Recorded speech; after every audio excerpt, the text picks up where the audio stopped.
छोटी सी क्लास लेंगे, ज़्यादा नहीं, 10 से 15 मिनट की। कल हमने कंप्लीट किया था बाजार संतुलन किस कंडीशन में, पूर्ण प्रतियोगिता बाजार में। और आज बात करेंगे हम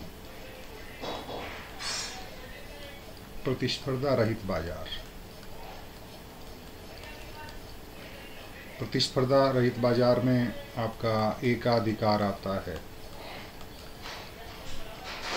द्वयाधिकार आता है, या एक नया टर्म और आता है, अल्पाधिकार आता है। पहले बात हम एकाधिकार की बात करेंगे यहाँ पे कि एकाधिकार क्या होता है। एकाधिकार की बात करने से पहले आपकी जो किताब में दिया हुआ है उससे, हाँ देखिए, इसको मिटा देता हूँ। एकाधिकार क्या है आज बस थोड़ा सा देखेंगे, कल हम बड़ी क्लास लेंगे, आज जरा सी क्लास लेते हैं। एकाधिकार, एकाधिकार शब्द बना है इंग्लिश के मोनोपोली से। नाम कभी आपने सुना होगा कि बाजार में उसकी मोनोपोली है। मोनोपोली इंग्लिश के दो वर्ड से मिलकर बना है, मोनो और पोली। मोनो मतलब, अगर साइंस की भाषा में कई बार मोनोडाई इस तरह का शब्द यूज होता है तो वहाँ इसका मतलब होता है एक, और पोली का मतलब होता है सेल करना, बेचना। यानी मोनोपोली का मतलब इस तरह से ये कह सकते हैं कि ऐसा बाजार जहाँ पे बेचने वाला जो है वो केवल एक ही हो, तो वो हमारा जो है वो एकाधिकार आता है।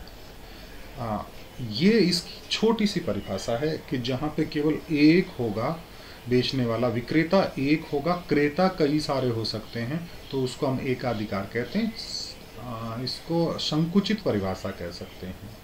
अगर डिटेल इसकी परिभाषा की बात करेंगे तो हम ये बात करेंगे कि पूर्ण प्रतियोगिता बाजार जो है, कल हमने जैसा पढ़ा था पूर्ण प्रतियोगिता बाजार। पूर्ण प्रतियोगिता बाजार में क्या होता है, ना तो उपभोक्ता कीमत जो है वो निर्धारित कर सकता है और ना ही फर्म जो है वो कीमत निर्धारित करता है पूर्ण प्रतियोगिता बाजार में, क्योंकि ये डिपेंड करता है पूर्ण प्रतियोगिता बाजार में जो शर्तें पूर्ण प्रतियोगिता बाजार में लागू होती हैं वो इसमें लागू नहीं होती हैं। तो उसकी क्या क्या शर्तें हैं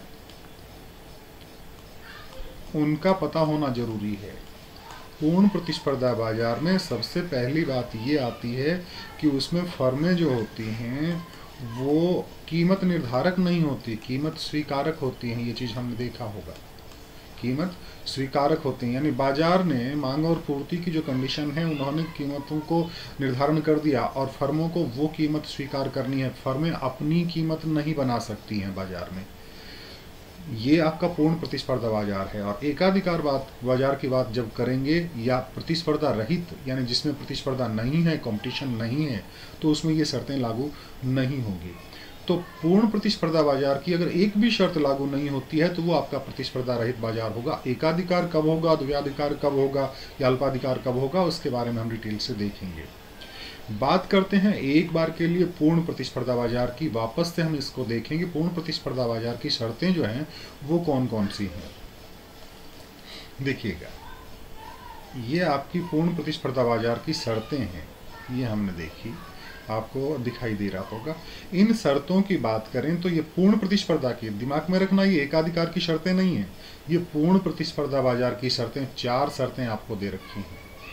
ये 4 शर्तें जो हैं वो दे रखी हैं, पिछले चैप्टर में भी हमने पढ़ा था कि जहाँ पे फर्म और वस्तु के उपभोक्ताओं की बड़ी संख्या विद्यमान रहती है। यानी कहने का मतलब ऐसा बाजार जहाँ पे बहुत सारी फर्म है और बहुत सारे उपभोक्ता हैं। और इसमें ये चीज़ को पढ़िए आप कि सभी फर्मों के सम्मिलित कुल निर्गत की तुलना में प्रत्येक फर्म के द्वारा विक्रय की गई निर्गत की मात्रा नगण्य होती है। भाषा आपको थोड़ी सी कलिष्ठ लग सकती है, मैं पूरा पढ़ता हूँ, अर्थात बहुत कम होती है। तथा इसी प्रकार प्रत्येक उपभोक्ता के द्वारा खरीदी गई मात्रा सम्मिलित रूप से सभी उपभोक्ताओं द्वारा खरीदी गई मात्रा की तुलना में बहुत कम होती है। इसका मतलब क्या है, भाषा यहाँ पे जरा सी कलिष्ठ लग सकती है, लेकिन सीधा सा मतलब है कि पूरा जो बाजार है उसकी तुलना में एक फर्म जो है वो बहुत छोटी होती है। मतलब इसका ऊपर वाली लाइन का मतलब है कि सभी फर्मों का कुल निर्गत जो है उसकी तुलना में एक फर्म का जो निर्गत है वो बहुत नेग्लेक्ट करने लायक होता है। कहने का मतलब मान लीजिए बाजार में 1000 टन उत्पादन अगर हो रहा है तो एक फर्म हो सकता है कोई कुछ क्विंटल का उत्पादन करे, कुछ क्विंटल का। तो इस बाजार की तुलना में एक फर्म का उत्पादन बहुत कम होगा। इसी प्रकार प्रत्येक उपभोक्ता जो मात्रा खरीद रहा है, प्रत्येक उपभोक्ता जो मात्रा खरीद रहा है, वो जो मात्रा है वो सारे उपभोक्ता जो मात्रा खरीद रहे हैं उसकी तुलना में बहुत कम है। यानी एक उपभोक्ता के आने या जाने से कोई फर्क नहीं पड़ता, एक फर्म के आने या जाने से कोई फर्क नहीं पड़ता। ये पहली शर्त है। दूसरी शर्त है कि वस्तु का उत्पादन करने अथवा उसे बंद कर रोक देने के लिए फर्में स्वतंत्र होती हैं, अर्थात प्रवेश और बहिर्गमन स्वतंत्र होता है। कहने का मतलब कोई भी फर्म जो है अपना उत्पादन नया स्टार्ट कर सकती है या फिर कोई भी फर्म जो है अपनी परिस्थितियों को देख के अपना उत्पादन बंद कर सकती है। इसके लिए वो स्वतंत्र हैं। कहने का मतलब इसको हमने देखा था कि फर्मों का प्रवेश और फर्मों का बहिर्गमन स्वतंत्र होता है, आराम से बाजार में आ सकती हैं और आराम से बाजार से जा सकती हैं। तीसरी इसकी शर्त जो है, किसी उद्योग में प्रत्येक फर्म के द्वारा उत्पादित निर्गत मतलब आउटपुट, आपका उत्पादन, और अन्य फर्म के द्वारा उत्पादित निर्गत में कोई विशेष अंतर नहीं होता है। देखिए इस शब्द पे ध्यान दीजिए, कोई विशेष अंतर नहीं होता है। ये नहीं कहा कि अंतर नहीं होता है, विशेष अंतर नहीं होता, यानी थोड़ा बहुत अंतर हो सकता है। यानी इसमें ये कह सकते हैं कि किसी अन्य उद्योग का निर्गत इस निर्गत का स्थानापन्न नहीं हो सकता, पूर्ण स्थानापन्न नहीं हो सकता है, लेकिन निकट स्थानापन्न हो सकता है। पूर्ण स्थानापन्न का मतलब अगर इस मार्केट में पूर्ण स्थानापन्न हो जाता है तो मामला पूर्ण प्रतियोगिता बाजार से बाहर निकल जाएगा। निकट स्थानापन्न हो सकता है लेकिन पूर्ण स्थानापन्न नहीं हो सकता। और फिर चौथी जो शर्त है वो ये शर्त है कि दोनों उपभोक्ता और फर्म जो दोनों हैं उनको निर्गत, आगत और उनकी कीमतों की पूर्ण जानकारी होती है। क्लास में भी जब आपने पढ़ा था इस चीज़ को, ऐसी बातें आई होंगी, तब हमने ये कहा था कि उपभोक्ता विवेकशील है, फर्मों को बाजार की पूरी जानकारी है। बस वही बात है, यानी उपभोक्ता को पूरी जानकारी है और फर्म को मार्केट की पूरी जानकारी है। ये बात आती है अपूर्ण प्रतियोगिता बाजार की। लेकिन यदि बात करें हम एकाधिकार की तो इनमें से केवल लास्ट वाली एक इसको छोड़ दें, उसमें हो सकता है कि बाजार में बात आ जाए, एकाधिकार बाजार में भी इनकी जानकारी हो जाए। लेकिन अगर इन तीनों में से कोई भी एक शर्त का पालन नहीं करता है तो वो आपका, हम ये कह सकते हैं कि वो प्रतिस्पर्धा रहित बाजार है।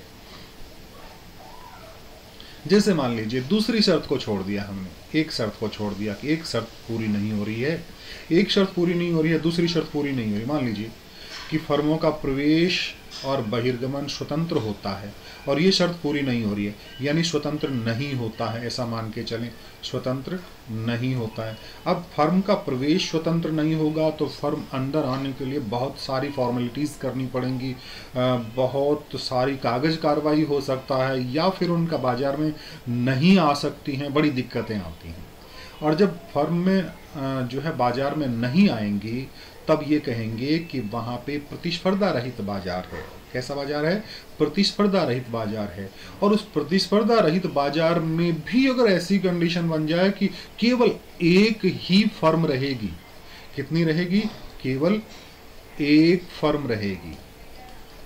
उपभोक्ताओं की संख्या में फर्क नहीं पड़ रहा, उपभोक्ता बहुत ज्यादा है, केवल फर्म रहेगी एक, दूसरी फर्म नहीं आएगी, तो उसको हम ये कहेंगे कि वो पूर्णतया एकाधिकारी बाजार है, कंप्लीटली मोनोपोली है। उसको निरपेक्ष एकाधिकार भी हम कह सकते हैं। क्या कह सकते हैं? उसको निरपेक्ष एकाधिकार कह सकते हैं, उसको शुद्ध एकाधिकार कह सकते हैं। अब मान लीजिए इसमें दूसरी शर्त पूरी नहीं हो रही कि स्वतंत्र नहीं है, वहां पे नहीं आ सकते। अगर दूसरी शर्त नहीं होगी, एक ही है, तो फिर ये वाली शर्त, पहले वाली शर्त में हमने कहा था कि एक का जो उत्पादन है वो बहुत सारी फर्मों के उत्पादन की तुलना में बहुत कम होता है। जब बहुत सारी फर्में होंगी नहीं तो ये फर्म जो है ये शर्त भी लागू नहीं होगी। और तीसरी फर्म जो है इसमें कह रहा है कि निकटतम स्थानापन्न जो है इसमें उपलब्ध हो सकते हैं, लेकिन एकाधिकारी बाजार में निकटतम स्थानापन्न नहीं होंगे।